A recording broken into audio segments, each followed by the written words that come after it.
I'm Chris Farrell, and this is On Watch.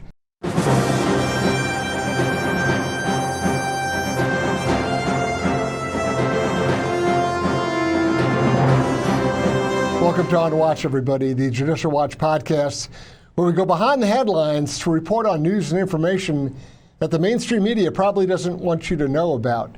We try to recover lost history. We try to explain the inexplicable. Today we have a fabulous guest, a very important guest. It's going to be our pleasure to introduce Captain Elkana Cohen, who goes by the nickname of Kuno, and that's what I'm going to call him. Importantly, Kuno has served as an Israeli Defense Force Commando officer, and he has written a book, which is his firsthand account of operating against the Hamas terrorists in Gaza. And that book, appropriately enough, is titled October 7th. Welcome, Kuno, to On Watch. Thank you, Chris, for having me. Thank you very much. It's a great pleasure.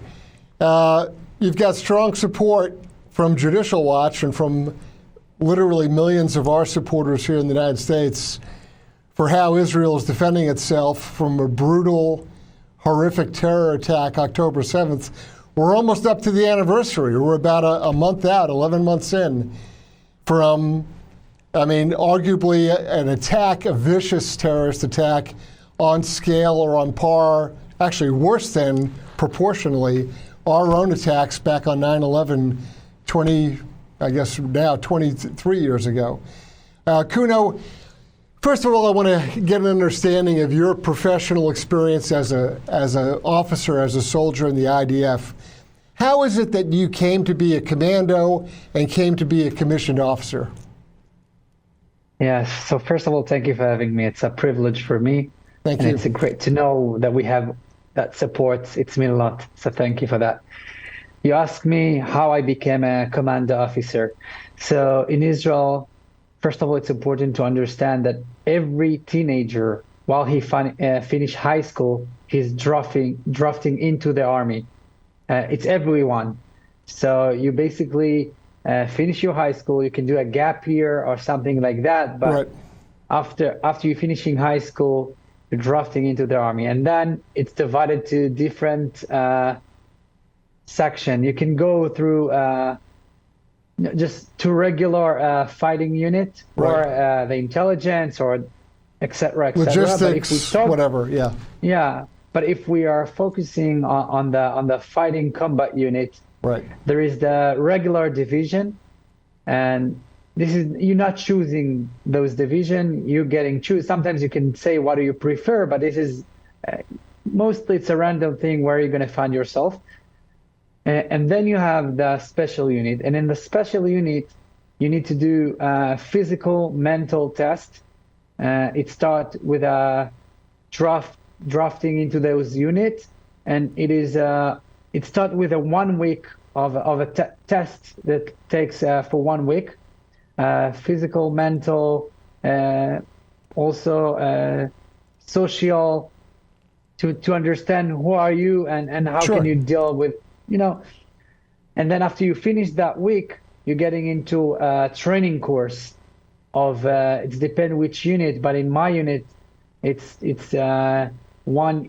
I started in a different unit named Chaldag. It's a Kingfisher unit, one of the elite unit in the army, which is the training for 1 year and 8 months of training. And just after you finish 1 year and 8 months, you become a fighter. After me serving there for almost 1 year, I broke my hand, and I was debating whether to stay in the same unit or just to move to another one. You're going to be a recycle. Yeah. So I said, I'm going to give up on that one, and I'm going to move to a different unit, which I'm proud to be part of, Duvdevan unit. And for those who watched Fauda on Netflix, that theory based on my unit. So I did another 1 year and 4 months of training, and I finished my course, and then I became a fighter in my unit. Right. And then the commanders of the unit choosing who are the people that they think that will be the best, and in order to be officer, and I went into officer schools And this is how I found myself in the Commando. That's a lot of training. That's a lot of dedication on your part. Many Americans who have military service or military experience in their families will appreciate the selection process for people going into very elite fighting units. And whether in the American Army, whether it's paratroopers or Army Rangers, this is a very difficult selection process just to even be chosen, let alone then going on and completing the training. It's a long process, and so you have to be very dedicated.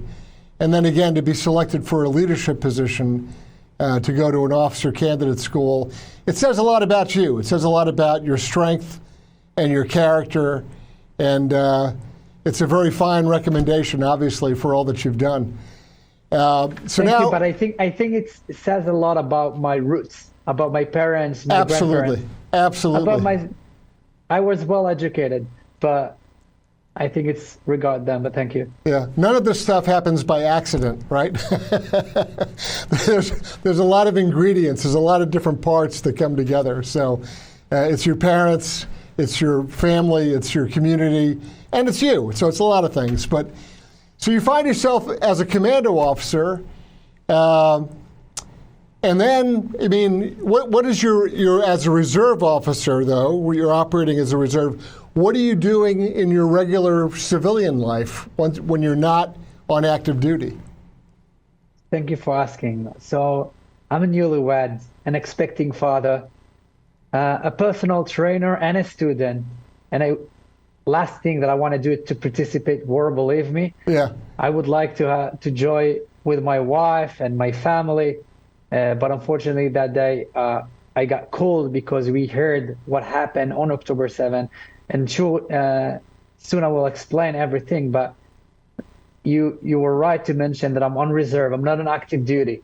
I'm reserve, and also my wife, while we're talking, she is also doing reserve. And I met my wife in my base. She was part of my unit, and this is how we met. So yeah, that's great. Now, some soldiers are much better looking than other soldiers. That's wonderful. So the Israeli Defense Force is not like the American Army. We have a large standing army, and we have reserve forces that are periodically called up, but not very often, but they are occasionally rotated. But the IDF is different. You have a very large reserve force, and they very often are called onto active duty. It's a different structure, right? Yeah, the last year I've been called. I did my reserve duty for over the 240 days. Of course, this is not unusual. I closed my business that day, right, because I was needed to change everything in my life. But I think we have a great cause to fight for, and we all understand that. So we're putting our private things aside in order to fight for our country. Right. So October 7th happens. It's early morning hours, I guess, is when you find out that this attack has taken place. It's obviously a huge surprise attack, which I guess those are tough questions, right? How could this happen? How could you be surprised? That's a kind of a second question, but the first question is, what do you do? You're obviously called to active duty immediately. You have to go to your unit, and then what are your priorities? What are your orders right away? So on October 7th, first of all, you ask, how did it happen? Right. We felt that day. And unfortunately, I don't know what's happened. I think that, we were just blind. But I'm putting that aside 1 second. On October 7th, I was sleeping in my in-laws. It was a holiday. And 5:30 in the morning, my wife, Shiran, she woke me up, and she told me 5:30, it's 1 hour before everything started. Right. And she woke up terrified, and she told me that she had a nightmare of hundreds of terrorists were chasing us, and I couldn't use my gun in order to defend herself. I hugged her back, and I told her, I also maybe even laughed. I told her, Shiran, don't worry, nothing Yeah. will happen. And we both went back to sleep. But then 1 hour later, I was awakened by the Iron Dome system that were activated by the missile and the rockets that were shooting from Gaza towards entire the state of Israel. We are living in the central of Israel. We are living in Ra'anana. It's a small city next to Tel Aviv. Yep. And I was awakened from that siren, and I understood that we're going through some serious thing because it's never coming from nowhere. And that suddenly, in the middle of a holiday, I was waking up by those sirens. So I ran into my house, which is 5-10 minutes running away. I opened my phone, which usually as an observed job, I'm not using phone during holidays, but I opened my phone, I called my commander, and I tried to understand what's going on. Right. And he told me, something big happening right now in the south. Make sure to prepare your equipment, and we will be in touch. And while me talking to him and hanging up the phone call, I got another phone call of my friends from my unit who told me that my wife, Shiran, was called up as well. Right.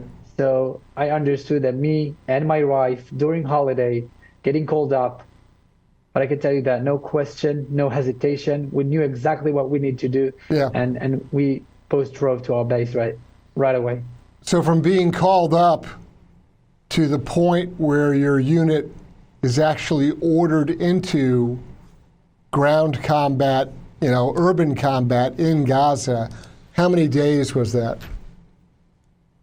So there were 3 weeks between the breach on October 7 Right. till the grounded maneuver of the IDF, because the first week was fighting inside Israel Right. against those terrorists who were, it's important for people to understand, there was breaching of, they breached our border and they slaughtered innocent people. Their only sin were dancing at a festival music Right. or celebrating a holiday with their family. Right.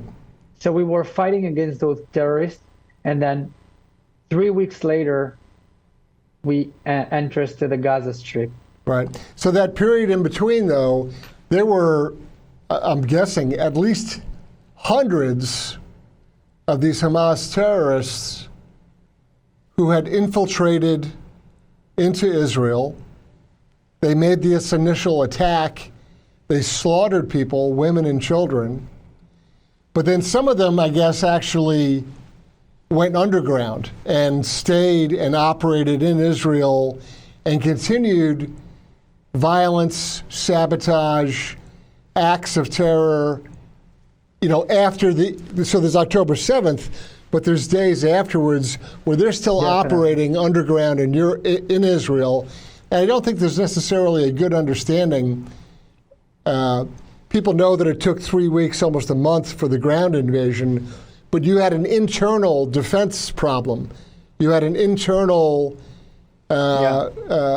effort to identify people, subversives, sabotage, killers still operating in Israel. Definitely. Just let me correct with one fact. It wasn't hundreds. It was thousands of terrorists that invaded that day.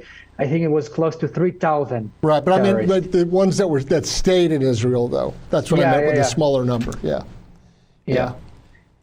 So they brutally murdered people, and unfortunately, some of the people cannot be recognized till now. They can't find them not because they're hostages, because they burned their body to the ashes. They put babies into ovens. They slaughtered people. The world should understand their cruelty. People just trying to protest against the IDF and against the state of Israel. What exactly are you, what are you exactly supporting? Are you rewarding terror? Like, what is that? Right. I mean, I think that everyone needs, especially right now, with the strange decisions and strange actions of Biden and Harris, we have to remember what happened on October 7th. We have to remember that hostages are still held. Hostages are executed while they supposedly are having negotiations. And now, any effort to suddenly turn everything upside down and say Israel's wrong for pressing against terrorists, it's like they've forgotten what happened on October 7th. It's that they've forgotten that there's still hostages held. How can you be in a position to support the people that are doing this? It doesn't make sense. It's crazy. It is crazy. And while we're talking, we still have 101 brother and sister in captivity in the dungeons of Hamas. And you said before that in terms of US, that what happened on October 7th was bigger than the 9/11. Just want to tell you how much bigger was it. Yeah. It was 253 people were kidnapped and 1,200 people were slaughtered, which in terms of the US, it's mean that 7,500 people were kidnapped, 36,000 people were slaughtered. That's a very good number. That's a very good proportion to explain the difference or the impact of the attack. It's very important. Yeah, so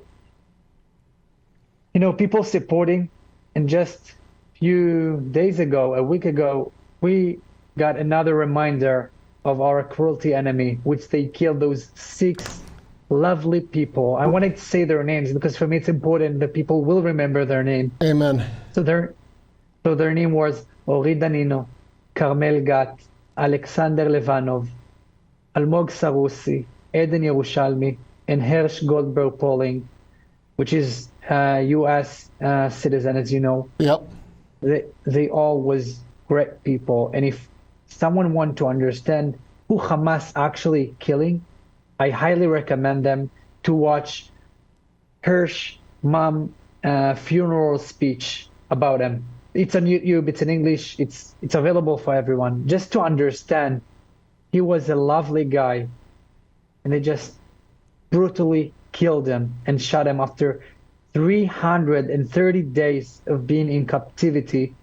After he lost his arm because they threw a grenade on him, and 330 days shot, just do any efforts to be alive, to start somehow to manage to be rescued, but then they decided to shoot him. These are the people that we're dealing with. It's a brutality that is, anytime I hear, we have to have sensitivity, we have to have understanding, why can Israel keep putting so much pressure? That's the reason you put pressure. Because you have people that they're outside, they are so outside law, they are so outside of basic human dignity and conduct. You have no choice but to defend yourselves. So I don't buy any of the people who are trying to reverse the story. And so because they're losing, now you have to stop. It's crazy. It makes no sense. So, your book, I know it's a firsthand narrative. It's your experience, almost like a diary, right? It is a diary. Yeah. So, it's your experience day to day as a commando officer operating in Gaza. So give us a feeling for some of the stuff that you've written. Give us an idea of how you approach this as a diary. So I would like to start by saying that 8 days into the war, not to the war, to the grounded maneuver, right? I couldn't communicate with my wife. I could through the classified phone, because she also was part of my unit, but we couldn't communicate very often. Sure. And then one of my friends suggested me to write a letter to my wife. And during that time of me writing a letter, I realized that we are experiencing something that the entire world should understand. And that day I start documenting everything by writing a diary, and also documenting with a GoPro that I bought just for that, because it was important for me that people will understand the truth of what's going on. And let me share one story that I think I will always go back to that story because it's demonstrated better than anything. One of the time we got an intelligence on a school that was full with infrastructure used for terror. But we also knew that school was full with civilians. So as we always do, we start calling them all out, but no one left the school. We didn't realize why, so we used the drone in order to scan the area from above. Right. And then we saw that there is Hamas guard inside that school that do not let those people, those civilians, to leave the area of the school. And one of them, a 5-year-old kid, tried to run away, and the Hamas guard shot him in his head and killed him in front of his mom. This is sick. It is very, very sick. You know, people saying that the Hamas using their civilians as a human shield, it's worse than that. They forcing them to be as human shield. It's not just they using them as human shield. They putting them, and if they going out, they just kill them. So we realized that time that we have to kill those guards in order to let those civilians to leave the area. Right. And then one of the Hamas guard went on the rooftop, and he was holding a baby, a Palestinian baby, just in front of us. We were 100 meters away, but he knew exactly where we were. Sure. And he was holding a baby, and behind them was a guy that was holding a camera and waited for us to take that shot. And we didn't take that shot, not because we are afraid from that camera guy. If we want, I can tell my snipers, shoot it in the camera and then shoot. But we didn't take that shot because we have different values. And unlike those savages, we're not killing babies and we're not killing civilians that they're not regards to our conflict. But they do. And we didn't take that shot. And later on, he went on the rooftop again. And he was surrounded by a group of women. One of them bent a little bit. It was enough for our sniper to take that shot and to eliminate that threat.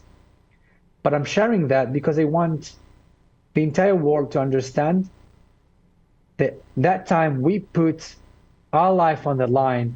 I put my life at jeopardy and the life of my friends because we wanted to save that baby. Right. And then we hear those protests that criticizing us. Well, I know what I did. I know how many times I put myself at risk because I didn't want to take those shots. Right, to harm innocent civilians, right. Sure. We wanted to make sure that we're not shooting any civilians, which, by the way, those civilians that we're talking about, most of them, the majority of them, supporting Hamas. Right. Right. I went through their houses. That's the other part of the story that doesn't often get told, is that even while you're trying to save women, children, old people, a lot of them support the savage Hamas terrorists. So they may not be directly shooting at you, but they end up supporting politically, even logistically, communications-wise. They're supporting the people that are doing these savage attacks. I've been at the northern part of Gaza. I can't talk for the entire Gaza Strip, but Right. I can tell you that every house that I've been through was full with ammunition, was full with rifle, was full, and you know what? More than that, most of the hand grenade, the hand grenade and the bomb that they holding was under beds of baby. In baby's room. You can enter a house and then you can see a lovely sign on a door that says newlywed or a baby, and then you move the bed or you move the stroller and then you see the bombs. And let's put aside 1 second their hatred against Israel. Let's say, all right, I want to destroy Israel. Let's say that I'm with them for 1 second. Why, for God's sake, you put in bombs in your baby? Yeah, next to a baby, yeah. Yeah, your baby. Yeah. Your son. Why the hell are you putting ammunition next to kids? You not care on their life? I don't know. For me, this sound. They just they're supporting death over life. This is what they're educating their kids for. And that's why it's so important that you record these experiences, that you write down and have published in a book these firsthand experiences you saw. You're dealing with these situations, and an urban combat environment like that is, it has to be hell on earth, right? You should go doorway to doorway, building to building, and you really don't know what's going on. I mean, you have drones, you have scouts, but it's very dangerous. It's very high pressure, very high tension. And just as you clear one building, they can set off a car bomb. You go into the building, they can set off a bomb in the basement and collapse the whole building on you. There's many, many challenges in this environment. And I mean, I'm talking about my understanding of it, but what were your experiences? Hamas force you to suspicious any civilians because the way of message that they using is they basically not fighting with uniforms. They not fight. They are just like regular civilians. They hiding their bombs everywhere or their RPGs, and then they climbing into one house in the neighborhood with a plastic bag. You say, all right, this is a civilian. I won't touch him. I won't do anything to him. And then suddenly these so-called civilians taking an RPG from the house, shoot it at you, right, and then leave the RPG over there and go again as a civilian. And we're doing every effort, but people have to understand what are we dealing with. It's make no sense to fight like that. And we're still fighting like that. But then when they protest against us, look, I saw cripples on a wheelchair miraculously standing up and then somehow are able to fight against us. A miracle. Yeah, miraculously, just like in seconds, 1 second ago you were a cripple, you couldn't walk. You can see someone holding his wheelchair, yeah. and then somehow he's pulling up an AK-47 and start shooting. Right. But this is the people that we're talking about. These are extremely difficult, very challenging decisions for soldiers. Like I said, going house to house or just moving down a street. It's extremely dangerous and very difficult. But I believe the Israeli Defense Forces have been very successful. That you've had, I think, great accomplishments being able to secure large areas in Gaza. What's left? What is undone? What do you still need to achieve to be able to have some sense of security? First of all, to bring back our hostages. I'm not talking about nothing, First of all, we want our hostages back. This is not too much to request. We have families here that were slaughtered. We have people that were kidnapped while they were dancing, while they were celebrating holiday. Right. First of all, we want to make sure that they're coming back, hopefully safe, alive. But we also need to make sure. And that's an open question. That's a very serious open question. There's 101 still held, but no one really knows how many, or if any, of the 101 are even still alive. Well, I don't know. I hope it's only what we have here. Those brutal terror group, they don't care about life. They're using them as cards, nothing else. Yeah. It's like, this is what they're trying to do. They showed their attention on October 7th. They showed their attention every time when they slaughter or executed any hostages. And this is what people should remember. They don't willing to do any peace treatment. They don't care about that. They are against the Western world, and we are just a step on the way. And Israel, it's also important for people to understand that Israel fighting the Western world fight. This is what we're doing here, because they shouting death to Israel as long as they shouting death to America. Yeah. That is an often forgotten point as well, is that you're upholding really the values of Western civilization. It's a cultural war. It's a religious war. It's it's a lot more than just a disagreement over land, right? It is a challenge to democracy, to Western civilization, to all the things that we sometimes, or very often, take for granted. To your credit, Prime Minister Netanyahu has specifically cited you, congratulated you, and talked about your book and the importance of it. You've got to be very proud of that, obviously. It's pretty extraordinary when the Prime Minister, by name, points at you and says that your work as a commando officer, but also your work as an author is important and is really a representation of the strength of Israel. Yeah, it's amazing. I didn't knew. I was on vacation. I'll tell you a last story. Yeah. After me and my wife were did over that time, I think, over 100 days of reserve. Her father told me, because he knew that my wife, she's a Disney fan, so he told her, look, after you both going to finish here, I'm going to take you to Disney. and we ran to Orlando. And while me planning on going to the park, one of my friends called me and said, Elkana, you have to open right now the TV. And I said, like, what's going on? And then he said, Bibi Netanyahu is quoting your book.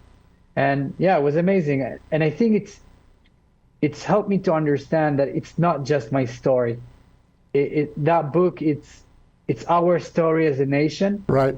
And I heard lots of people found themselves, lots of fighters found themselves inside that book.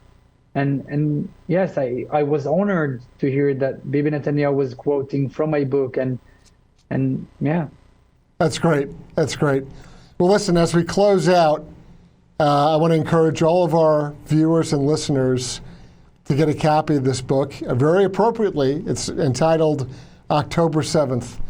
And we've been joined today by Captain Elkana Cohen, who goes by the nickname of Kuno. And Kuno, we are very pleased and very grateful to you for taking time and sharing with us your firsthand experiences as a commando officer, but also the vision and the hope of Israel as you defend yourselves. Thank you very much for having me. I want to say thank you to all the people that are supporting us. It's mean a lot, and thank you for that. And if someone wants to talk to me, you can talk to me through my Instagram. It is Elkana, ELKANA _Kuno, KUNO. And I would like to answer any question.